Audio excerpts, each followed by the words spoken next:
Você provavelmente acompanhou recentemente uma operação com muitas mortes, mais de 20 mortes no Rio de Janeiro, incluindo a morte de um policial civil. Apesar da confusão que algumas pessoas fazem, achando que é uma operação da Polícia Militar, não é. É uma operação da Polícia Civil. Mas muito embora eu acho válido a gente relembrar uma operação recente da Polícia Militar, mais especificamente do BOPE, com o apoio do Choque, em que um policial, que inclusive é meu amigo, foi baleado na cabeça. Ele ainda está em estado grave, ainda está hospitalizado, mas você provavelmente nem sabe disso. Você provavelmente nem ouviu falar disso.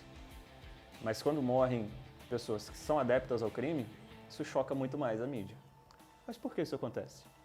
Se a gente parar para pensar, não é de hoje que a mídia está fazendo todo um movimento de redução da força, da imagem da polícia. Não só a militar, como também a civil. Por que isso acontece? A mídia, como uma empresa, tem somente o objetivo de obter lucro. Explorar as notícias, não com o objetivo de passar a verdade, mas de obter lucro. Então ela sempre vai criar uns casos onde não tem, para poder tentar vender uma ideia que na verdade não existe, que na verdade não é compatível com o que pensa o povo brasileiro. Você deve ter visto na CNN uma repórter num recorte dizendo que a operação foi desastrosa. Uma operação policial que chega num lugar para prender 21 pessoas, prende 6 e deixa 25 mortos, precisa ser olhada de perto. Conseguiu o feito macabro de ser a operação mais letal da história do Rio de Janeiro. Moradores do Jacarezinho, a Zona Norte, onde aconteceu essa ação desastrada, para dizer o mínimo, trágica da polícia, foram ali a um protesto. Quem vai explicar pra gente é a Raquel Amorim. Raquel, 25 mortos, um policial. E o discurso da polícia é que estava todo mundo fortemente armado. Aparentemente, estavam muito armados, mas não sabiam atirar, né? Porque eram 24 armados e mataram só um do outro lado, mas morreram todos esses, né?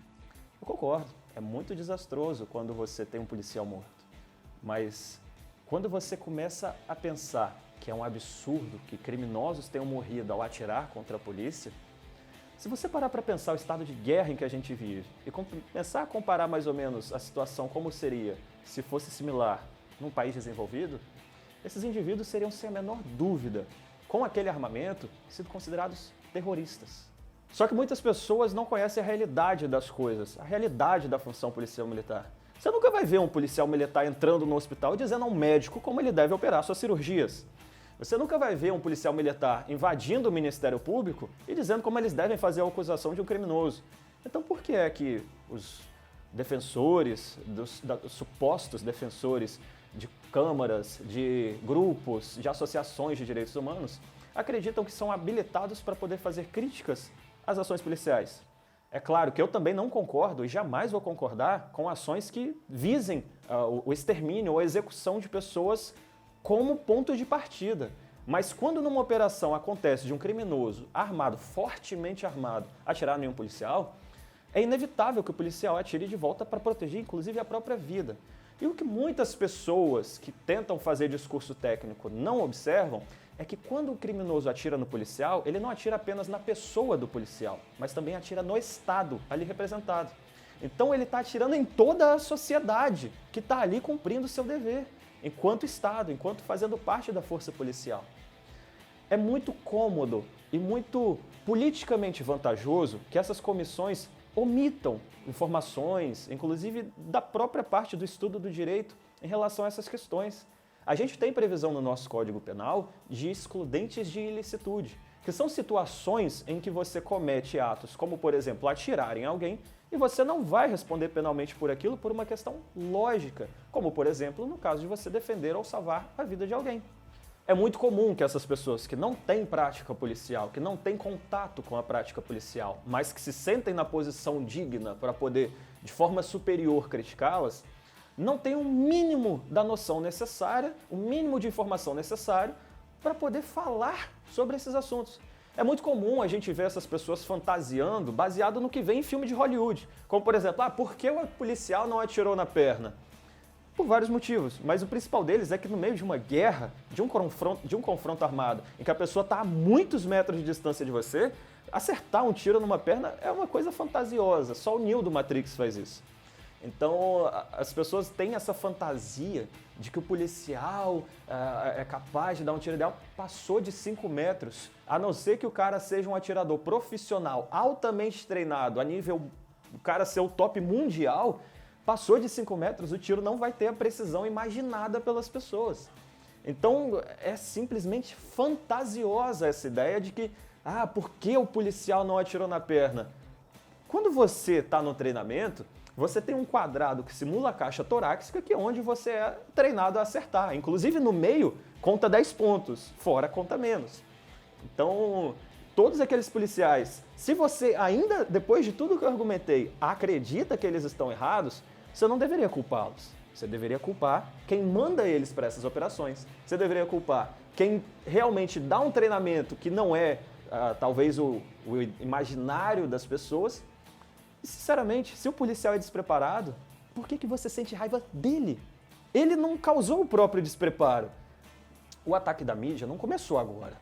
Se você está no Brasil nos últimos anos e você não estava em coma, você sabe que a mídia tem feito todos os apontamentos para criticar a polícia, inclusive em situações que ela está totalmente certa. E aí quem sofre nesse ponto, no final, é um pai de família. Porque não é a instituição que vai ser perseguida, não é a instituição que vai aparecer nas fotos. O que aparece nas fotos é o policial que estava lá tentando fazer o trabalho dele da melhor forma possível para defender a sociedade. Ninguém deixa a sua família em casa e fala, eu decidi que hoje eu vou matar mais de 20 pessoas numa favela qualquer e correndo risco de vida no processo. Não, o policial não vai lá porque ele quer ir, ele vai porque é preciso que alguém vá. E com uma medida recente do STF, emitida até pelo próprio ministro Edson Fachin, as polícias estavam durante a pandemia impedidas de subir nessas zonas de alto risco no Rio de Janeiro. O problema é que quando você faz isso, imagina que você tem uma guerra e aí você recua nessa guerra. O que você espera que o inimigo faça? Avance. Esse avanço que eles fizeram precisa ser retomado. A gente está numa guerra urbana, não declarada, não sei porquê, talvez principalmente por interesses políticos, mas essa guerra ela é uma realidade, a gente não pode negar. A gente não pode chegar para um soldado estadunidense no Oriente Médio e falar com ele que ele não pode atirar nas pessoas que estão jogando granadas nele.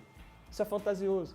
E só no Brasil que a gente vê esse tipo de discurso absurdo, de que a polícia não deve atirar, de que a polícia, inclusive, deve esperar ser alvejada para atirar de volta. Eu vou até colocar um recorte aqui em que uma representante, salvo engano, do Ministério Público diz isso. Então, assim, se vocês querem uma resposta jurídica da coisa para dizer que vocês não tenham nenhuma consequência, não atirem. Vocês só podem atirar a partir do momento que vocês forem alvejados.